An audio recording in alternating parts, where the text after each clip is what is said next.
I just finished a wonderful darshan at Mallikarjuna, which is my sixth Jyotirlinga. Remember that dazzling pillar of light? The magnificence that appeared before Brahma and Vishnu to end their argument. Curiosity triggering Brahma to fly upward as a swan and Vishnu to head the other way as a boar, but both giving up, unable to find its beginning and end. Such was the infinite nature of this cosmic fiery pillar or the Jyotirlinga, which was none other than Mahadev, the Shunya, nothingness, and the Anant, that which is everywhere. శ్రీశైలంలో దుకాణాలు క్యాంటీన్లు tea మరియు tiffin Very big temple. Looks like it sees a lot of crowd. Today, however, was pretty easy to get in and there was no queue. It was very easy, very free flowing. I did, however, take the Shikra Darshanam. There are two categories for it, 150 and 300. I didn't have to, actually. When you enter, there is a separate way.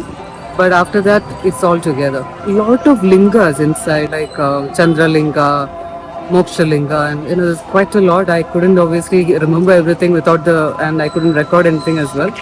And I got to see Brahmaramba as well. She is a Shakti Peeth, one of the Shakti Peeths in India.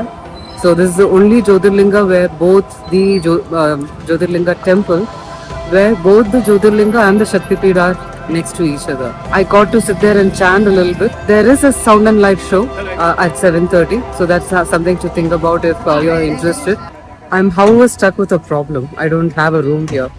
And that is because Srisailam has a rule. Yes, if you are a solo traveler, you could face the same problem too.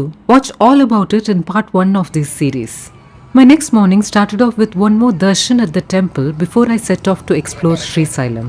This huge temple complex is spread across 2 hectares and has inscriptional evidence of its existence from the 2nd century. It is believed that Lord Shiva and Devi Parvati came here as Arjuna and Mallika to console their son Kartikeya. Kartikeya had lost a match to his brother Ganesha, as a result of which his parents married off Ganesha first. A furious Kartikeya left Kailash and settled at Palani in the name of Kumara Brahmachari. When Shiva and Parvati followed him, the Devas, knowing that Kumara would relocate, requested them to stay somewhere nearby instead. And thus they chose Srisailam. That is one of the entries to the temple. The sun is pretty high. Over there, where the clock room and everything. The entry to the temple is this side. You can put your slippers outside. I found a place later on to keep your footwear inside the temple as well. I can't look into the camera because the sun is very high.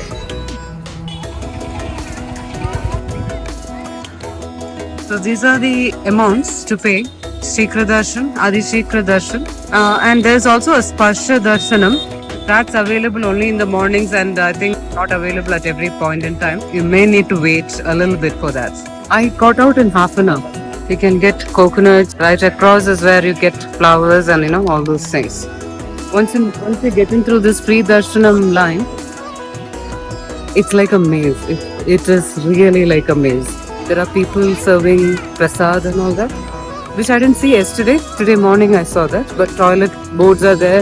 I think they have provided enough facilities inside. So I was confused quite a bit yesterday as to which route to take and all that.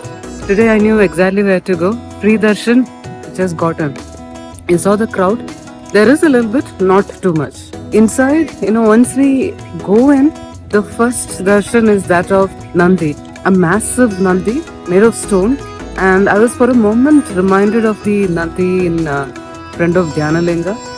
Nowhere similar in any way, but somehow it reminded me of him. Huge presence, the Nandi here. And you see him huge, calmly sitting, watching his Prabhu.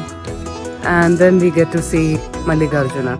Once we have the darshan of Mallikarjuna, inside there are a number of small lingas and then they are directed to the Brahmaramba Devi temple. Take her darshan. Yesterday what I did was, once I finished her darshan, I came back the same way back to the Shiv temple. And it's only later that I realized the exit is through the Devi temple. So once we have the darshan of Devi, just proceed and that's the way out.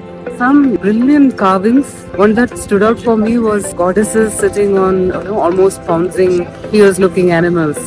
I'm glad I got to come back again in the morning. I'm very thankful I got this chance to stay back in Srisailam. So yeah. My day doesn't end here. I in fact got lucky as the beautiful Patal Ganga was open and I got to experience it along with a few other spots on my way back from Srisailam.